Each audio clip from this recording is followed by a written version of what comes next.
क्या हेडिंग रहेगा हमारा, लीनियर प्रोग्रामिंग।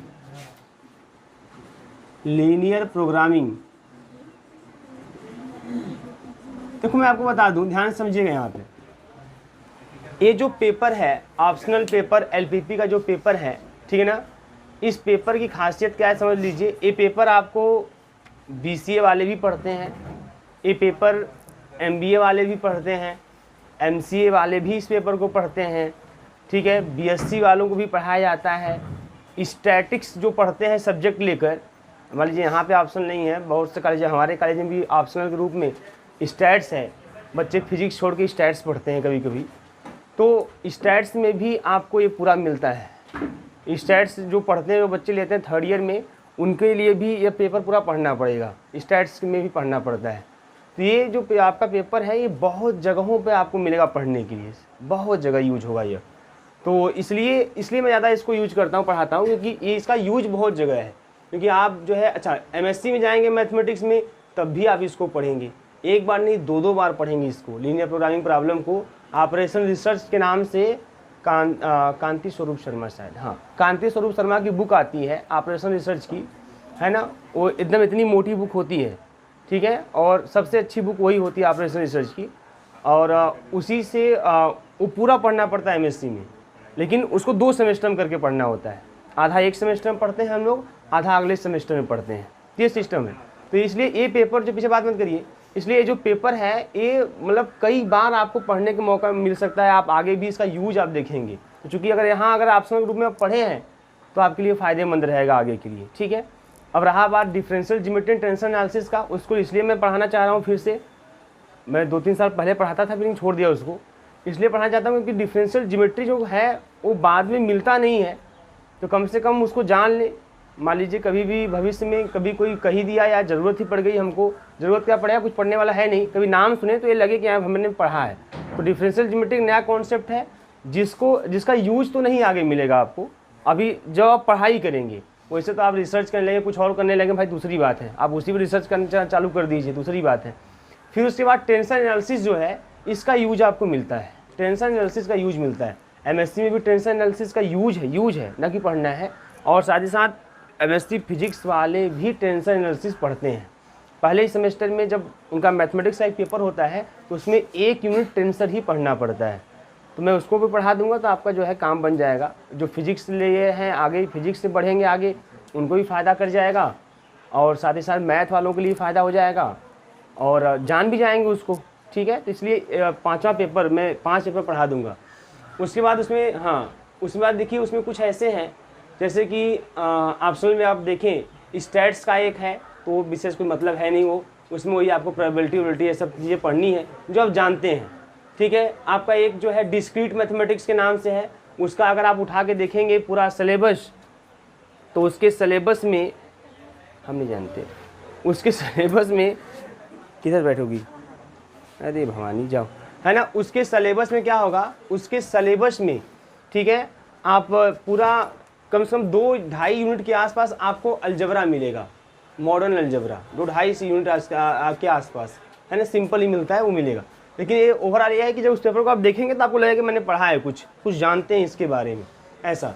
तो जितने भी पेपर अब रिमेनिंग रहेंगे उसमें आप कुछ ना कुछ जानते रहेंगे। एक और बच जाता है, वो पेपर का नाम है, वो भी थोड़ा सा अलग है, और आप शायद आगे आपको मौका ना मिले पढ़ने का, लेकिन कंपटीशन एग्जामों में, है ना, वो बहुत यूजफुल होता है। उस पेपर का नाम है नंबर थ्योरी एंड क्रिप्टोग्राफी। तो number theory, optional paper, number theory and cryptography, जो नंबर थ्योरी है वो बड़ा इंपॉर्टेंट है। क्रिप्टोग्राफी तो मान लीजिए उतना इंपॉर्टेंट नहीं, वो थ्योरेटिकल है पूरा, है ना, अलग ही पूरा है, लेकिन आगे कंपटीशन के हिसाब से देखें तो नंबर थ्योरी बहुत इंपॉर्टेंट है, ठीक है। तो मैं उस पर भी कोशिश करूँगा कि मैं उसको भी थोड़ा बता दूँगा आप लोगों को, बहुत यूज होगा नंबर थ्योरी, तो उसको भी बता दूँगा आप लोगों को। पहले अभी आप इसको देखिए, एलपीपी, ठीक है, क्या है यहाँ पे, लीनियर प्रोग्रामिंग प्रॉब्लम। देखिए तो ये एक्चुअली जो पेपर है ये खासकर यह है बिजनेस वालों को, ये बिजनेस मैथमेटिक्स के अंतर्गत आता है। जो आपका एलपीपी लीनियर प्रोग्रामिंग प्रॉब्लम या ऑपरेशनल रिसर्च है, यह आपका बिजनेस मैथमेटिक्स के अंतर्गत आता है ना। बीबीए एमबीए वाले ही ज़्यादा इसको यूज करते हैं। अच्छा, अब अंतर क्या है, मैं शुरू में बता चुका हूँ आप लोगों को कि वहाँ पर हम जो भी पढ़ते हैं यहाँ पे, जैसे आपका सिलेबस है, आपका सिलेबस में आपको ग्राफिकल मेथड पढ़ना है, सिंप्लेक्स मेथड पढ़ना है, बीजीएम मेथड पढ़ना है, ट्रांसपोर्टेशन प्रॉब्लम, असाइनमेंट प्रॉब्लम, तमाम जो चीज़ें पढ़नी है ना, बीबीए एमबीए वालों को पढ़ाकर उसका एप्लीकेशन, उसका यूज कराया जाता है। क्वेश्चन रहते हैं, फिर उस क्वेश्चन को उसको ऑपरेट किया जाता है ना, ऑपरेट करके फिर हम लोग क्या करते हैं, वहाँ से पता करते हैं किस तरीके से इसको यूज करें बिजनेस में। जैसे कि मैंने बताया भी था आपको, इसमें होगा क्या, ऐसे मान लीजिए कि कोई वैकेंसी निकल गई कोचिंग में ही, है ना, और मैथ पढ़ाने वालों की वैकेंसी निकल गई, फिजिक्स पढ़ाने वाले की वैकेंसी निकल गई, केमिस्ट्री पढ़ाने की वैकेंसी निकल गई, है ना, और इतने लोग मान लीजिए उस मतलब उसके लिए आ गए, आवेदन कर दिए इतने लोग। और आप लोगों की खासियत क्या है कि आप सभी लोग तीनों विषय पढ़ाने में सक्षम हैं, ठीक है। मतलब आप सभी लोग जो है इस तरीके से आए हैं, यहाँ पे आवेदन किए हैं कि इसको मतलब कुछ भी मिल जाए, सर फिजिक्स मिल जाएगा तब वो पढ़ा लेंगे, सर मैथ मिल जाएगा हमको पढ़ाने के लिए तब वो भी हम पढ़ा लेंगे, केमिस्ट्री मिलेगा पढ़ाने के लिए तब भी हम पढ़ा लेंगे। हाँ, अब चूंकि अब आपकी डिमांड भी अलग अलग होगी। जैसे आप कोई बोलेगा, ऐसे विनीत बोले कि नहीं हमसे अगर फिजिक्स पढ़वाएंगे तो हमारा 20,000 से कम नहीं लेंगे हम, हाँ मैथ कहेंगे तो 15,000 में पढ़ा देंगे, और केमिस्ट्री कहेंगे तो 10,000 में पढ़ा देंगे, लेकिन फिजिक्स अगर पढ़वाएंगे तो 20,000 से कम नहीं लेंगे, है ना। और कोई बगल में दूसरा वाला बोला कि नहीं भाई फिजिक्स हमसे 10,000 में पढ़वा लीजिए, लेकिन केमिस्ट्री अगर हमसे पढ़वाएंगे तो हम 25,000 रुपया लेंगे। मतलब सबका जो रेट होगा वो एकदम अलग अलग होगा। बात समझ में आ रही है? सबका भाई उस नॉलेज के आधार पे जैसा भी उनको सही लगे, सबका रेट क्या होगा, अलग अलग होगा। तो अब जो है मैनेजमेंट को चुनना है कि किसको हम चुने, किसको हम रखें, है ना, किसको अपॉइंट करवाएं, किसको मैथ के लिए रखें, किसको फिजिक्स के लिए, किसको केमिस्ट्री के लिए। अब मैनेजमेंट की दो बातें होती हैं। मैनेजमेंट जो है खाली ये नहीं सोचेगा कि अरे यार विनीत फिजिक्स बहुत टॉप पढ़ाते हैं, 20,000 मांग रहे हैं तो सबसे बढ़िया इनको रख लिया जाए। मैनेजमेंट इतने नहीं सोचेगा। मैनेजमेंट सोचता है कि कम से कम सैलरी देकर, है ना, अच्छे से अच्छे टीचर को हम अपॉइंट कर लें। मैनेजमेंट की ये कोशिश होती है कि कम से कम सैलरी देकर अच्छे से अच्छे टीचर को अपॉइंट किया जाए। ये नहीं कि हाई सैलरी वाले टीचर को तुरंत रख दे, काम खत्म, है ना। थोड़ा सा नरम गरम ही चलेगा, लेकिन सैलरी वो जो है अपने हिसाब से रखना चाहेगा कि कम से कम में हमारा काम हो जाए। ये हर मैनेजमेंट की होती है बात, क्योंकि हम लोग तो देखते हैं कॉलेज में चीज़ें होती हैं, वहाँ जब पॉइंट होता है तो पूछा जाता है, जब वहाँ पे से आवेदन होता है, इंटरव्यू होता है, तो आफ्टर इंटरव्यू से 3-4 लोग सेलेक्ट कर लेते हैं। तो वहाँ पूछते हैं कि भैया आप कितनी सैलरी एक्सपेक्ट करते हैं, कितनी सैलरी आपको चाहिए। तो कोई बोलता है 20,000 हमको चाहिए, कोई बोलता है 15,000 चाहिए, कोई बोलता है 16,000 चाहिए। तो उसमें मार्किंग किया जाता है कि इनका इंटरव्यू सबसे अच्छा गया है, ये दूसरे स्थान पे हैं, ये तीसरे स्थान पे। अगर मान लीजिए पहले स्थान वाला 20,000 मांग लिया और दूसरा वाला थोड़ा सा उनसे लो है, इसलिए उनकी मार्किंग सेकंड नंबर पे की गई है, सेकंड पोजीशन पे। अगर उसने बोला मैं 12,000 में पढ़ा दूंगा ना, तो बोलेंगे यार यही ठीक है, कम से कम दूसरे स्थान पे है ना, लास्ट में नहीं है, दूसरे पे ही है, थोड़ा सा ही डाउन हुआ है उनसे, इनसे ही पढ़वा लेते हैं, कम सैलरी में पढ़ा दे रहा है। तो ये मैनेजमेंट की सोच होती है। मतलब मैनेजमेंट, हर मैनेजमेंट, चाहे कॉलेज की बात हो, चाहे किसी कंपनी की बात हो, सब लोग चाहते हैं कि ऐसे ही वर्कर को, ऐसे ही काम करने वाले को रखा जाए जो कम से कम सैलरी में काम करे और अच्छा से अच्छा काम करे, जिससे कि मैनेजमेंट को या कंपनी को अधिक से अधिक प्रॉफिट हो, लॉस कम से कम हो, लॉस जो है कम से कम हो और प्रॉफिट क्या हो, अधिक से अधिक हो। ये सिस्टम होता है। तो मैंने बताया ना आपको कि अगर सब लोग हर विषय पढ़ा लेते हैं और सबका जो है हर विषय को पढ़ाने का रेट अगर अलग अलग है, तो ऐसे सिचुएशन में, ठीक है, ये डिसाइड करना बड़ा कठिन हो जाता है कि भाई किसको हम चुने ताकि वो अच्छा पढ़ा भी ले और कम से कम सैलरी में काम कर ले। अब यहाँ पे जो ऑपरेशन रिसर्च है ना, ये आपको मैथमेटिकल अप्रोच देगा। मतलब ऐसे तो मान लीजिए हम सुने ऐसे कि हाँ भाई इतना बोले, इतना बोले, इतना बोले, इतना बोले, तो हम इस चीज़ को अपने से डायरेक्टली भी डिसीजन ले सकते हैं कि नहीं चलो इनको रख लिया, है ना। लेकिन ये जो आपका ऑपरेशनल रिसर्च है, ऐसे डायरेक्टली आपको नहीं बोलेगा कि नहीं इनको रख लीजिए आप, ये आपको मैथमेटिकल अप्रोच देगा। मतलब मैथमेटिकली आप जो है इस चीज़ को सॉल्व करेंगे और वो सॉल्व करने के बाद रिजल्ट बता देगा कि नहीं इनको आप अपॉइंट कर लीजिए इस काम के लिए, ये सबसे सही रहेंगे। ये मैथमेटिकली बताएगा, ये पूरा मैथमेटिकली बताएगा। जैसे ट्रांसपोर्टेशन प्रॉब्लम है, ध्यान समझिएगा, आप बात मत करिए पीछे। जैसे ट्रांसपोर्टेशन प्रॉब्लम यहाँ पढ़ना है, उसमें क्या है, जैसे आपको बुक चाहिए या पेन चाहिए, कुछ भी चाहिए, तो आप अगर लेते हैं तो आपको जो बुक चाहिए वो बुक बड़ा गांव में भी अवेलेबल है, वो बुक यूपी कॉलेज के पास भी अवेलेबल है, बीएचयू के पास भी अवेलेबल है, इलाहाबाद भी अवेलेबल है और दिल्ली भी अवेलेबल है ना। अब वही बुक हर जगह अवेलेबल है। अब आपको बुक चाहिए, अब जो है लेकिन ये बात है कि अगर आप बड़ा गांव से लेते हैं तो उसका रेट कुछ ज़्यादा है। आप यूपी कॉलेज से बढ़ेंगे 2-4-5 रुपये कम मिल रहा है, आप BHU बढ़ेंगे 2-4-5 रुपये और कम मिलेगा, है ना। इलाहाबाद बढ़ते हैं 10-5 रुपया और कम मिल रहा है। मतलब जैसे जैसे आप आगे जा रहे हैं रेट डिक्रीज कर रहा है और इंक्रीज कर रहा है, मतलब डिफरेंट है रेट, क्या है डिफरेंट।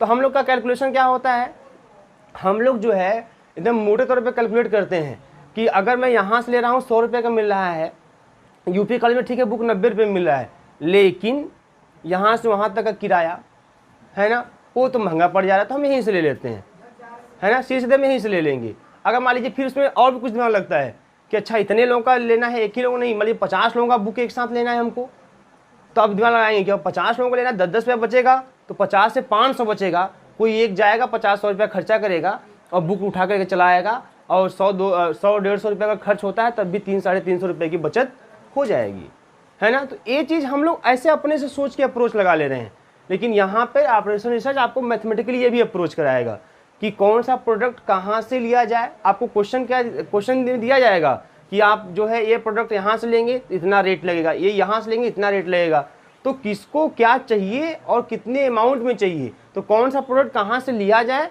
ताकि उसको कम से कम ट्रांसपोर्टेशन कास्ट में मिल जाए, मतलब आने जाने का खर्च बहुत ज़्यादा ना आए, कम से कम ट्रांसपोर्टेशन कास्ट में उसको अपना जो है प्रोडक्ट जो उसको चाहिए वो मिल जाए, जिससे उसका प्रॉफिट मैक्सिमम हो और लॉस क्या हो, मिनिमम हो। तो ओवरऑल पूरा ऑपरेशन रिसर्च का बस एक ही मतलब है, बिजनेस में प्रॉफिट को मैक्सिमाइज करना और लॉस को मिनिमाइज करना। इस चीज़ को गांव वाले भी लगाते हैं, सब लगाते हैं। गांव में देखते हैं जैसे ही जो है गेहूं तैयार हो जाता है, जब भूसा वूसा निकलता है तो कुछ लोग जो है मान लीजिए बहुत ज़्यादा जानवर रखे हुए हैं तो उनको भूसे की आवश्यकता होती है। गाँव में आप देखते हो, गाँव में सभी लोग बिलोंग करते हैं, तो भाई लेना चाहते हैं, सोचते हैं शुरू में लेकर रख लें, कम पैसे का मिल जाएगा, क्योंकि कुछ दिन बाद वो फिर रेट उसका बढ़ने लगता है, तो लोग शुरू में रख लेते हैं। ज़्यादा अमाउंट में लेना होता है तो फिर वो देखते हैं कि हमारे आसपास कितने में मिल रहा है, वो बाहर कितने में मिल रहा है, तो अगर बाहर से हम मंगाएंगे तो कितना कास्ट आएगा जिसको ले आने के लिए, भाई आपको एक 4 व्हीलर करना पड़ेगा लाने के लिए, है ना, ऐसा कोई ट्रैक्टर करना होगा, तो इस हिसाब से लोग अपना दिमाग लगाते हैं। यही ऑपरेशन रिसर्च है। लेकिन ये तो हमने ऐसे लगा दिया, लेकिन यहाँ पे जब आप पढ़ाया जाएगा तो आपको मैथमेटिकली अप्रोच कराया जाएगा, मतलब एक नियम कानून बताया जाएगा, एक रूल रेगुलेशन बताया जाएगा, जिसको आप एकदम मैथमेटिकली बिना कुछ सोचे समझे आप ऑपरेट करते जाओगे, ऑपरेट खाली करते जाओ। लास्ट में आपको खुद ही बता देगा कि आप कौन सा प्रोडक्ट कहाँ से लीजिए, या कौन से टीचर को या कौन से व्यक्ति को आप अपॉइंट कीजिए उस पर्टिकुलर जॉब के लिए, जिससे कि आपकी प्रॉफिट क्या हो, मैक्सिमम, और लॉस क्या हो, मिनिमम। ये पूरा यही सब चीज़ें हमको यहाँ पे पढ़नी है। बात समझ में आ रही है। अब यहाँ पे हमको क्या करना है, डायरेक्टली न्यूमेरिकल सॉल्व करना है, मतलब आपको दे देगा पूरा, है ना, न्यूमेरिकली। और जब आप MBA या BBA में इस चीज़ को जब पढ़ेंगे तो वहाँ पे आपको न्यूमेरिकल बना के नहीं देगा, न्यूमेरिकल पहले बनाना पड़ेगा। जैसे फॉर एग्जांपल कभी कि आप देखते होंगे 3, 4, 5 की मैथमेटिक्स की किताबों में, ध्यान दीजिएगा, आप देखते होंगे लिखता है कि योग करें या जोड़ें, है ना, और लिख दिया 25 + 35, ऐसा लाइन खींच दिया, छोड़ा, अगला क्वेश्चन, है ना, 33 + का 35, है ना, फिर लाइन खींच दिया, ऐसा कर दिया। और कुछ क्वेश्चन ऐसे होते हैं इसमें बोलता है कि मान लीजिए मनोज के पास 20 किताबें हैं, दिनेश के पास 10 किताबें हैं, कुल कितनी किताबें हैं, तो फिर हम उसको पहले पढ़ते हैं, फिर पता करते हैं क्या करना है, तो पता भाई चलता है भाई जोड़ना है इसको, तो फिर लिखते हैं 20 + 10, फिर जोड़ते हैं उसको। क्लियर, ऐसा करते हैं ना हम लोग। तो ये जो काम होगा, इस तरीके से जो क्वेश्चन आएंगे वो आएंगे MBA BBA में, वहाँ पे ऐसे प्रॉब्लम दिए जाएंगे, उनको समझना होगा। और यहाँ पे सीधे लिखा रहेगा 20 + 10 इसका योग करें। हाँ, यहाँ मतलब यहाँ के क्वेश्चन, मतलब समझ रहे हैं ना, मतलब BSc में जो क्वेश्चन होंगे उसी से बना बनाया होगा, मैथमेटिकल फार्मूलेशन क्वेश्चन का दिया होगा, आपको सीधे उसको सॉल्व करना रहेगा। और जब ये BBA MBA में जाएंगे तो मैथमेटिकल फार्मूलेशन नहीं दिया होगा, वो थ्योरेटिकली लिखा होगा पूरा, उसको हमें पढ़ना होगा, समझना होगा, फिर उसको डिनोट कर लिखना होगा पूरा बराबर कि हाँ भाई इनका इतना सबका प्राइस है, इस प्रोडक्ट का इतना प्राइस है, यहाँ जाने का इतना खर्चा, उसको पूरा लिखना होगा।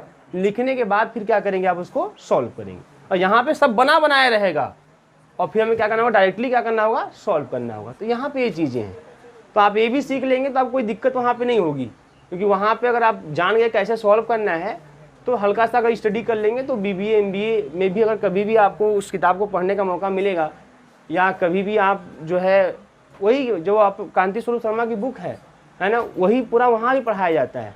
बस वहाँ पे बस ये पर्पज़ होता है कि उनको थोड़ा सा थ्योरेटिकली चीज़ें बताई जाएँ और आपको यहाँ पे सीधे सीधे मैथमेटिकली चीज़ें बताई जाती हैं। बस इस तरह का सिलेबस है आप दोनों लोगों का, ठीक है। और आप एक यहाँ का पढ़ लेंगे तो फिर वहाँ आपको कोई दिक्कत नहीं होगी। वहाँ जो पढ़ेगा ये ऑपरेशन रिसर्च वो यहाँ आके नहीं पढ़ा सकता, लेकिन जो यहाँ पढ़ा है ऑपरेशन रिसर्च वो वहाँ जाके बड़ा आराम से पढ़ा लेगा, क्योंकि वहाँ जो पढ़ा होता है वो मैथमेटिक्स में बहुत वीक होता है, ठीक है, वो मैथमेटिक्स में वीक होता है। तो इसलिए वो कैलकुलेशन में लगता है भागने एकदम, वो लोग थ्योरेटिकली रट्टा मारते हैं लास्ट में। कुछ जैसे लास्ट में कुछ बच्चे अच्छे होते हैं जो मैथ से पढ़े होते हैं तो अपना कर लेते हैं, कुछ ऐसे होते हैं एमबीए में जो आर्ट्स से पढ़ के आए होते हैं, यहाँ तक कि हाई स्कूल में होम साइंस ली होती हैं लड़कियाँ, कुछ ऐसी हैं जो एमबीए में पढ़ती हैं। अब उनके लिए पेपर जब आ जाता है मैथमेटिकल आ जाता है ना तो उनका हाथ खराब हो जाता है सब लोगों का। तो फिर वो क्या करते हैं कि कुछ जो सिंपल होता है उसको पढ़ लेते हैं और कुछ थ्योरेटिकली ज़्यादा बिजनेस फोकस करते हैं, डिफिनेशन ये सब रट्टा मारते हैं, इस तरीके की चीज़ें होती हैं। तो वहाँ के लोग यहाँ आके नहीं चल पाएंगे, बट आप यहाँ से अगर पढ़ लेंगे तो आप वहाँ बड़े आराम से कहीं भी आप बड़े आराम से पढ़ा लेंगे, कोई दिक्कत नहीं आएगी, ठीक है। चलिए भैया, तो आपने हेडिंग किया लीनियर प्रोग्रामिंग। तो देखिए लीनियर प्रोग्रामिंग वही है, कोई फंक्शन आपको दिया जाएगा, है ना, हमें उस फंक्शन को क्या करना होगा, है ना, ऑप्टिमाइज करना होगा। ऑप्टिमाइज मतलब समझते हैं, ऑप्टिमाइज मतलब या तो जब भी मैं बोलूँगा ऑप्टिमाइज तो ऑप्टिमाइज मीन्स आइदर मैक्सिमाइज और मिनिमाइज, ठीक है। ऑप्टिमाइज मीन्स आपका होता है आइदर मैक्सिमाइज और मिनिमाइज, क्योंकि यहाँ पे जो भी क्वेश्चन आएगा आप देखेंगे जो भी क्वेश्चन होगा उस क्वेश्चन का बस एक ही होगा, प्रॉफिट को मैक्सिमाइज और लॉस को मिनिमाइज। तो वो खुद ही बोलेगा बना बनाया क्वेश्चन कि इस फंक्शन को आप मैक्सिमाइज कीजिए या इस फंक्शन को आप मिनिमाइज कीजिए, ठीक है। तो ये चीज़ें मैक्सिमाइज कब कहता है, मैक्सिमाइज किस केस में होता है, जब प्रॉफिट को बढ़ाना होता है। और ऑपरेशन रिसर्च का काम ही है, बिजनेस में जब आप ऑपरेशन रिसर्च के नॉलेज को लगाएंगे तो जो भी आपकी प्रॉफिट अगर हो रही है तो आपके प्रॉफिट को धीरे धीरे बढ़ाएगा, बहुत तेज़ी से नहीं बढ़ाएगा, धीरे धीरे इंक्रीज करेगा। मैथमेटिकली अप्रोच है ना, सिस्टम अपने हिसाब से नहीं चलेंगे ना, तो इसके हिसाब से चलेंगे, धीरे धीरे चलेंगे आप। और अगर आपको उस बिजनेस में लॉस हो रहा है तो उसके लॉस को तुरंत तो प्रॉफिट में कन्वर्ट नहीं करेगा, पहले लॉस को धीरे धीरे वो मिनिमाइज करेगा, कम से कम लॉस को करता जाएगा। फिर एक समय ऐसा आएगा जब वही लॉस फिर प्रॉफिट में कन्वर्ट हो जाएगा। बात समझ में आई ना, ये काम होगा ऑपरेशन रिसर्च का। मतलब ऑपरेशन रिसर्च बेस्ट आंसर नहीं देता है ना, कि नहीं बेस्ट नहीं, अगर मान लीजिए कहीं पे बहुत बुरा हो रहा है बिजनेस में, है ना, तो होता है ना बैड वर्स वर्स्ट, तीन होते हैं, है ना। क्या होता है आपका, एक कंपैरेटिव, ए वर्स्ट वाला कंपैरेटिव है और लास्ट वर्स्ट वाला सुपरलेटिव डिग्री होता है, ठीक है ना। तो इसमें वर्स्ट और वर्स्ट, अगर मान लीजिए बिजनेस में बहुत बुरा हो रहा है, मतलब वर्स्ट वाला पोजीशन चल रहा है, तो ये जब लगाएंगे उस पर तो ये उस वर्स्ट को वर्स्ट में कन्वर्ट कर देगा, मतलब कंपैरेटिव में ला देगा। ऐसा नहीं कि उसको गुड कर देगा, नहीं, जो सबसे बुरा हो रहा था, है ना, उसको थोड़ा कम कर देगा, अभी भी बुरा ही होगा आपका, फिर धीरे धीरे लगाएंगे तो फिर वो वर्स्ट से फिर बैड करेगा, फिर बैड जब होगा तो उसके बाद फिर धीरे धीरे गुड में कन्वर्ट करेगा। ऐसे ग्रेजुअली धीरे धीरे काम करेगा अपना, ये मैथमेटिकल अप्रोच है। और ऐसे बिना इसके यूज करेंगे आप, अगर बिना इसके यूज आप बिजनेस में दिमाग लगाएंगे क्या इसको ऐसे ऐसे कर लिया जाए, ऐसे ऐसे कर लिया जाए, हो सकता है कि आप बहुत तेज़ी से, जहाँ बहुत तेज़ी से लॉस हो रहा था वहाँ बहुत ज़्यादा प्रॉफिट हो जाए, या हो सकता है कि जो लॉस हो रहा था, है ना, बहुत तेज़ी से हो रहा था, अब कहानी हो जाए कि अब बंद करके कंपनी घर पे बैठ जाएंगे आप, कुछ भी हो सकता है। अगर ऐसे ही चलेंगे बिना मतलब बिना किसी मैथमेटिकल अप्रोच के ऐसे रैंडमली डिसीजन अगर आप लेंगे तो कुछ भी हो सकता है, या तो आप तेज़ी से प्रॉफिट में जा सकते हैं या तेज़ी से आप लॉस में जा सकते हैं। लेकिन आप इसके अप्रोच से चलेंगे तो धीरे धीरे अगर प्रॉफिट हो रही है तो धीरे धीरे उस प्रॉफिट को बढ़ा देगा, अगर लॉस हो रहा है तो धीरे धीरे उस प्रॉफिट को क्या लॉस को क्या करेगा, कम करने स्टार्ट कर देगा, मिनिमाइज करना स्टार्ट कर देगा। थोड़ा लिखिए इसको, आप हेडिंग किया आपने लीनियर प्रोग्रामिंग, ठीक है। लिखिए linear programming is an important optimisation, linear programming is an important optimization मतलब बेटा ब्रैकेट कर लीजिए मैक्सिमाइजेशन और मिनिमाइजेशन। ऑप्टिमाइजेशन मतलब मैक्सिमाइजेशन और minimisation. Is an important optimisation, bracket में मैक्सिमाइजेशन और minimisation, bracket close. Technique used in decision making used in decision making used in decision making in business and everyday life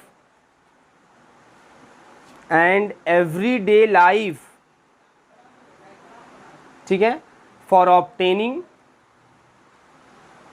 obtaining in business and everyday life for obtaining life LIFE for obtaining the maximum or minimum values in business and everyday life, ठीक है। फिर आगे लिखिएगा for obtaining the maximum or minimum values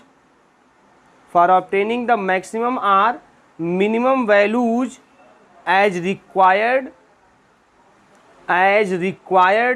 of a linear expression, ठीक है, as required of a linear expression subject to some restriction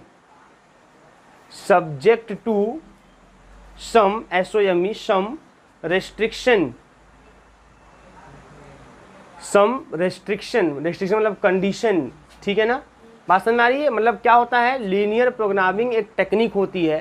क्या करने की टेक्निक होती है? ऑप्टिमाइजेशन की टेक्निक होती है, मतलब या तो मैक्सिमाइजेशन का या मिनिमाइजेशन का। और किस काम के लिए?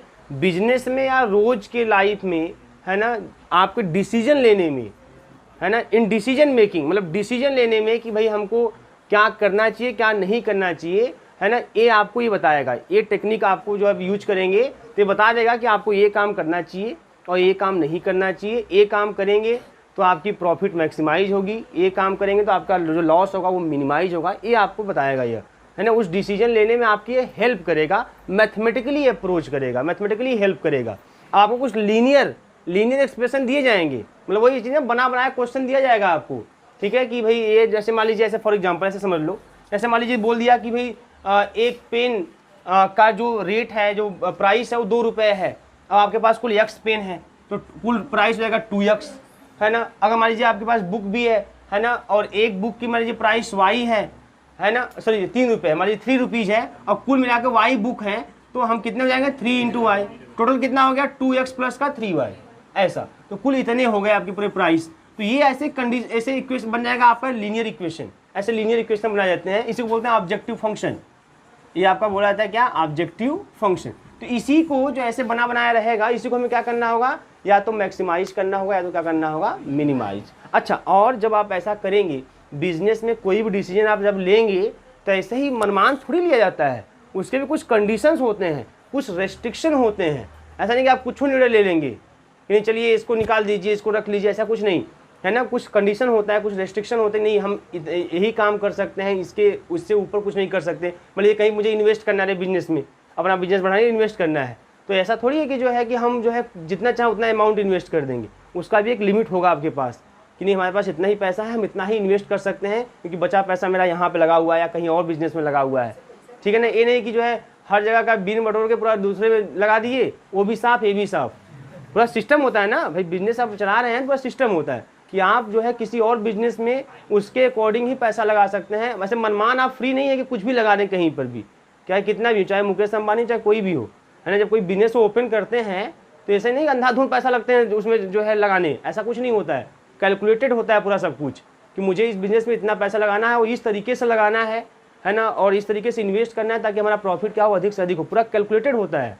इसलिए तो देखते हैं एक से एक लोग वहाँ पे वर्कर जो काम करते हैं, तमाम अच्छे MBA होल्डर होते हैं, वहाँ पे MCA होल्डर होते हैं। सब पूरा प्लान बनता है किसी बिजनेस चलाने के पहले, है ना। जी अब बस ये पढ़ लेंगे ना, इसके बाद फिर चले जाइए आप कहीं ना कहीं 10-15 हज़ार। अब हेडिंग कीजिए, ये तो लीनियर प्रोग्रामिंग हो गया। हेडिंग कीजिए linear programming problem. Linear programming problem पहली सैलरी सर को दे दीजिएगा। Linear programming problem,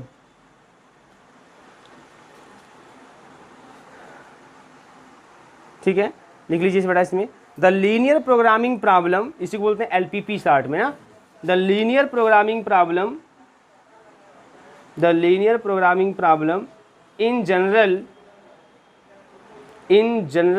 calls CALLS calls in general calls for optimizing a linear function of variable, for optimizing मतलब समझते हैं ना, मैक्सिमाइजिंग और minimising, for optimizing a linear function of variables, a linear function of variables called the objective function, a linear function of variables called the objective function, called the objective function, subject to, called the objective function subject to some restriction, subject to some SOME, some restriction, some restriction, some restriction मतलब क्या है, LPP क्या होता है, कोई आपको linear function दिया जाएगा, उस लीनियर फंक्शन को मैक्सिमाइज या मिनिमाइज करने का जो प्रॉब्लम होता है उसी को हम क्या बोलते हैं, लीनियर प्रोग्रामिंग प्रॉब्लम। किसी भी लीनियर एक्सप्रेशन को जिसको हम क्या बोलते हैं, ऑब्जेक्टिव फंक्शन, जो लीनियर एक्सप्रेशन दिया जाएगा उसे क्या बोलेंगे, ऑब्जेक्टिव फंक्शन।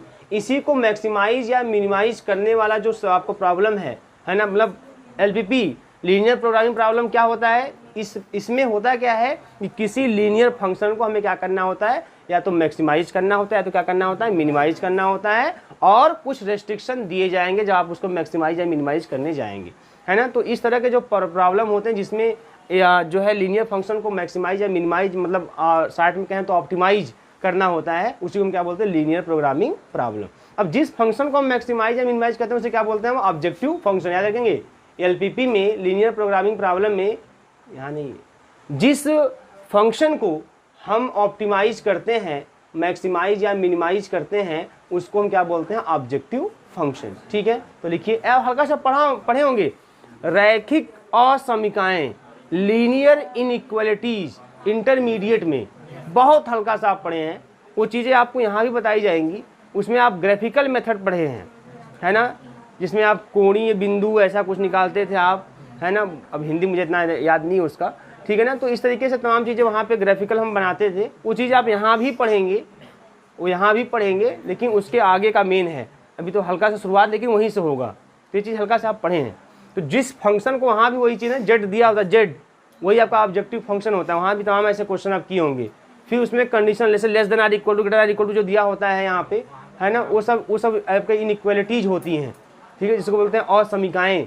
तो ये सब चीज़ें हैं, तो वो चीज़ें फिर आपको यहाँ भी पढ़नी है स्टार्टिंग में। तो पहले आप हेडिंग कीजिए, इसमें कुछ टॉपिक जान लीजिए। हेडिंग कीजिए ऑब्जेक्टिव फंक्शन, हेडिंग कीजिए objective function.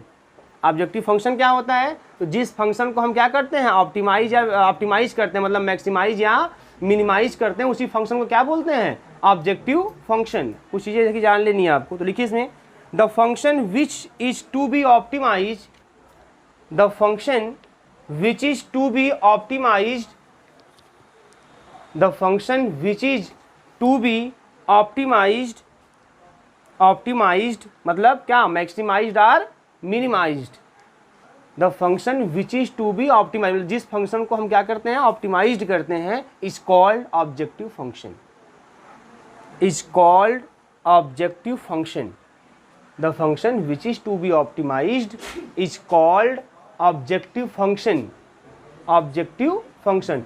It is denoted by capital Z, it is denoted by capital Z। हो गया। अब हेडिंग कीजिए रेस्ट्रिक्शन। रेस्ट्रिक्शन क्या होता है,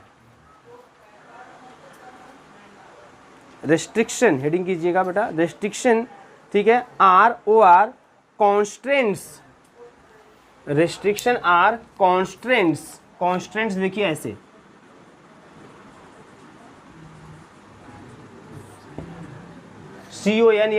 CONSTRAINTS, कॉन्स्ट्रेंट्स, ठीक है। इसमें लिखिए the system of linear equations, the system of linear equations, the system of linear equations linear equations or inequations, equation समझ रहे हैं ना, मतलब इनइक्वालिटीज। या काम कीजिए पूरा ऐसे लिख दीजिए, the system of linear equations or inequalities, or inequalities लिखेगा, इन इक्वेशन भी लिख सकते हैं, इनइक्वालिटीज भी लिख सकते हैं, आर इनइक्वालिटीज, ठीक है। Under which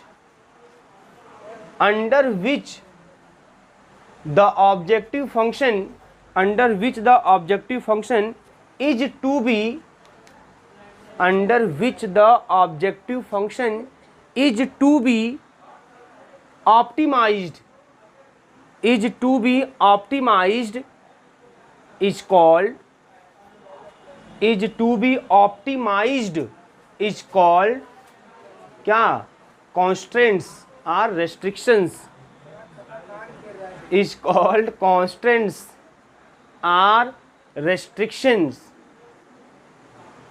constants or restrictions. Clear है, ठीक है। तो ये सिस्टम है, मतलब कि आप जिस ऑब्जेक्टिव फंक्शन को मैक्सिमाइज या मिनिमाइज करने जा रहे हैं, है ना, उसको करते समय वहाँ पे आपको कुछ कंडीशंस दिए जाएंगे और उस कंडीशन को ध्यान में रखते हुए ही आप उस ऑब्जेक्टिव फंक्शन को मैक्सिमाइज या मिनिमाइज करेंगे। तो जो कंडीशन आपको दिए जाएंगे वो या तो इक्वेशन के फॉर्म में दिए जाएंगे या तो इन इक्वेशन या इन इक्वलिटीज के फॉर्म में दिए जाएंगे। इक्वेशन जैसे less than or equal to, greater than or equal to ऐसा करके दिया जाएगा या इक्वल टू करके दिया जाएगा। तो ऐसे ही इक्वलिटीज या इक्वेशन को जिसके अंडर या जिसके अंतर्गत हम किसी फंक्शन को मैक्सिमाइज या मिनिमाइज करते हैं, है ना, हम उसे क्या बोलते हैं, रेस्ट्रिक्शन बोलते हैं या कॉन्स्टेंट्स बोलते हैं, कॉन्स्टेंट्स या शॉर्ट में उसको वो इनइक्वलिटीज या इक्वेशंस होता है आपका, ठीक है ना। अब आगे हेडिंग कीजिए बेटा, ये तो मान लीजिए इस तरीके से हो गया। हेडिंग कीजिए mathematical description of, mathematical description of, mathematical description of, description of a general linear programming problem, mathematical description of a general linear programming problem, mathematical description of a general linear programming problem, ठीक है। कोई जो general linear programming problem होगा, ध्यान दीजिएगा, है ना, mathematically वो कैसे लिखा जाएगा या कैसे वो एक्सप्रेस होगा, मैथमेटिकली ध्यान दीजिएगा यहाँ पे। तो ये कैसे एक्सप्रेस किया जाएगा वहाँ पे, देखिए समझिए ध्यान से। z equal to c1x1 plus का c2x2 प्लस का c3x3, ठीक है, plus dot dot dot plus का cn(xn). मान लीजिए आपके पास n वेरिएबल में है ऑब्जेक्टिव फंक्शन। तो ये जैसे मैथमेटिकली देखिएगा, एलपीपी जो लीनियर प्रोग्रामिंग प्रॉब्लम होता है, ध्यान समझिएगा, एलपीपी जो लीनियर प्रोग्रामिंग प्रॉब्लम होता है, मैथमेटिकली उसको कैसे दर्शाया जाता है या मैथमेटिकली वो कैसे लिखा जाता है, वो ध्यान दीजिएगा आप। वो इस तरीके से होगा, z इक्वल टू लिखा होगा c1x1 प्लस का c2x2 प्लस का c3x3 plus dot dot dot plus का cn(xn), जहाँ पे इस z को हम क्या बोलेंगे, इसी को बोलते हैं ऑब्जेक्टिव फंक्शन। तो जो इस तरीके से लिखा रहेगा उसे आप क्या बोलेंगे, objective function. Mathematically objective function इसी फॉर्म में आपको दिखाई देगा, आपको लिखा रहेगा z equal to 2x plus का 3y या z equal to 3x1 plus का 5x2 प्लस का 6x3, ऐसे मतलब 2 3 4 5 10 n वेरिएबल आपको वहाँ पे दिखाई देंगे और इसी क्रम में दिखाई देंगे। और c1 c2 c3 सब क्या होंगे, सब कॉन्स्टेंट्स होंगे। क्लियर है। तो ये z क्या कहलाता है आपका, ऑब्जेक्टिव फंक्शन। अच्छा, a दिया जाएगा और इसी को आपको मैक्सिमाइज या मिनिमाइज करने के लिए बोलेगा और साथ ही साथ कुछ रेस्ट्रिक्शन दिए जाएंगे। और रेस्ट्रिक्शन कैसे लिखे जाएंगे थोड़ा सा देखिएगा, वो ऐसे लिखा रहेगा आपका a11x1 प्लस का a12x2 प्लस का a13x3 plus dot dot dot plus का, है ना, a1n(xn), ठीक है, इस तरीके से।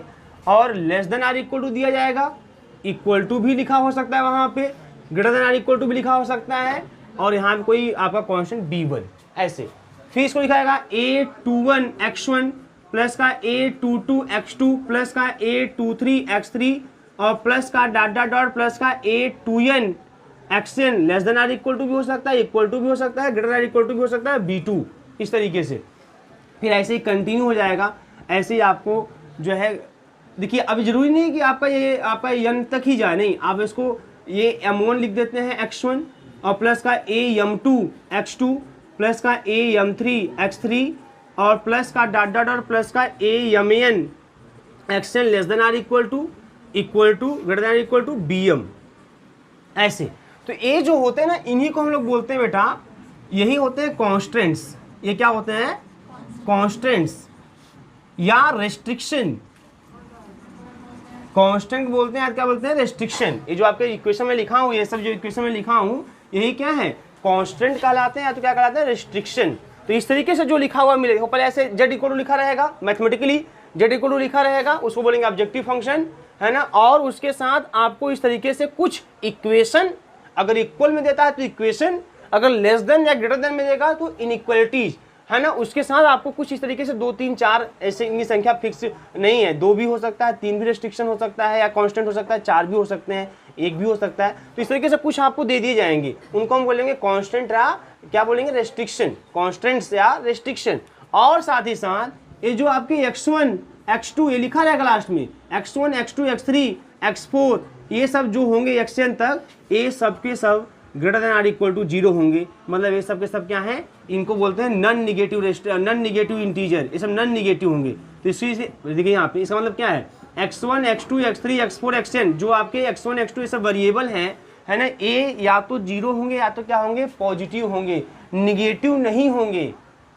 0 होंगे या तो पॉजिटिव होंगे, निगेटिव नहीं होंगे।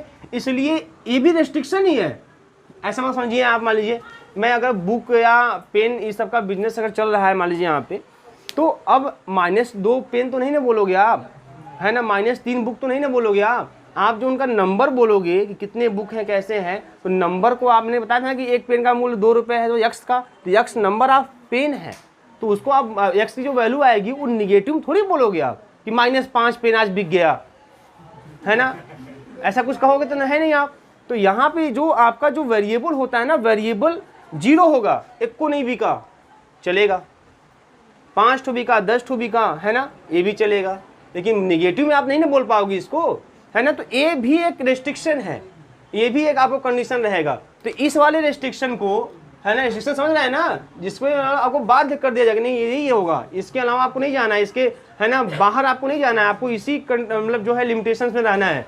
तो इसको हम लोग बोलते हैं नॉन निगेटिव रेस्ट्रिक्शन। इसको क्या बोलते हैं? Non negative restriction. इसको नॉन निगेटिव क्यों बोलते हैं? क्योंकि ये जो वैल्यू है निगेटिव नहीं हो सकती, या तो 0 होगी या तो पॉजिटिव होगी, 0 से बड़ी होगी। तो इस तरीके से कोई भी एलपीपी जो है, जो एलपीपी है वो मैथमेटिकली आपको इस तरीके की दिखाई देगी, इस तरीके की दिखाई देगी। अब यही जो है बीबीए एमबीए मैनेजमेंट कोर्सेज में क्या होता है कि वहाँ पूरा लिखा रहेगा, पढ़ के ये चीज़ अपने से बनाएंगे, ये इक्वेशन अपने से बनाएंगे, पढ़ के उसको पढ़ेंगे बाकायदा, फिर उसको बनाएंगे इस इक्वेशन को और फिर सॉल्व करेंगे।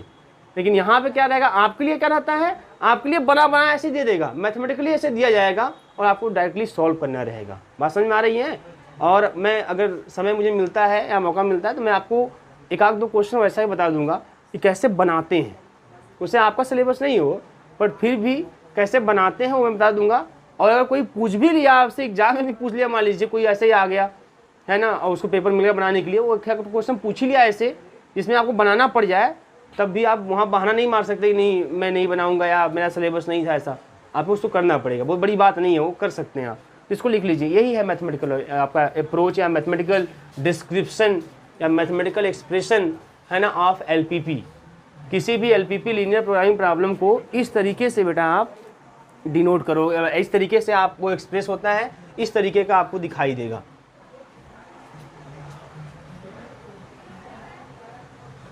भाई पीछे कुछ लोग बात कर रहे हैं, क्या बात है? आसान लग रहा है बहुत? है बहुत आसान, लेकिन ये वही कर रहा है कि हम लोग भी पढ़ के चलेंगे।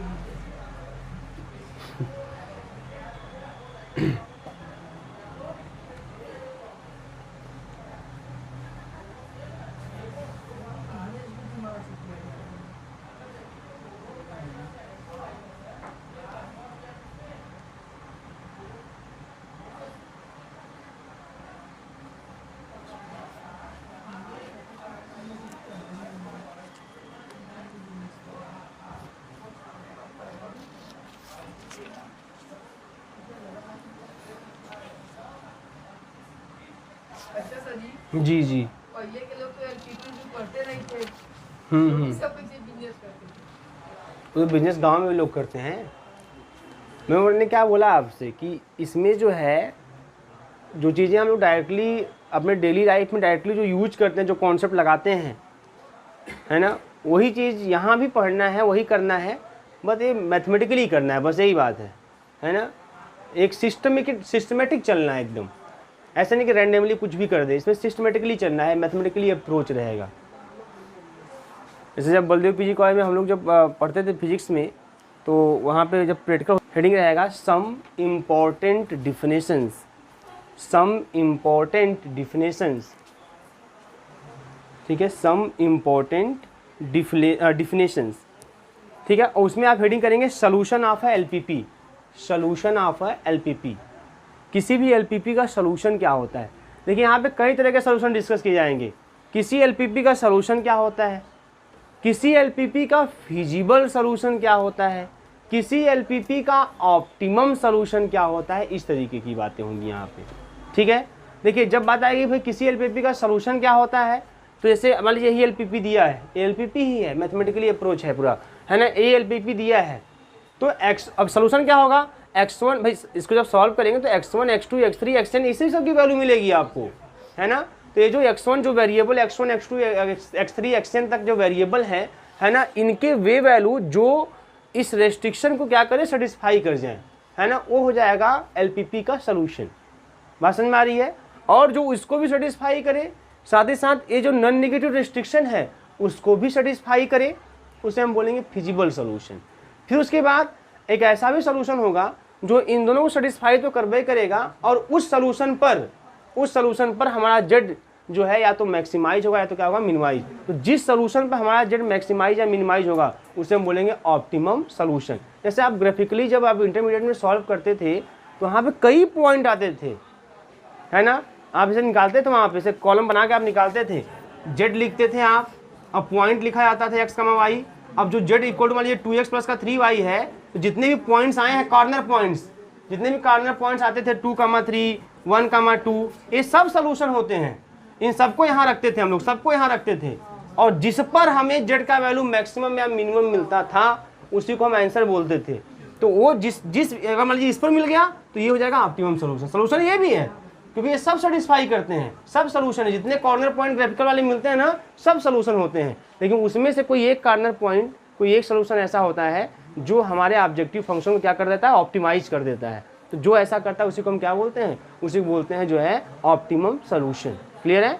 चलिए अब बातें मैं कल करता हूँ, तो कल मैं आपको ग्राफिकल मेथड पढ़ाऊंगा।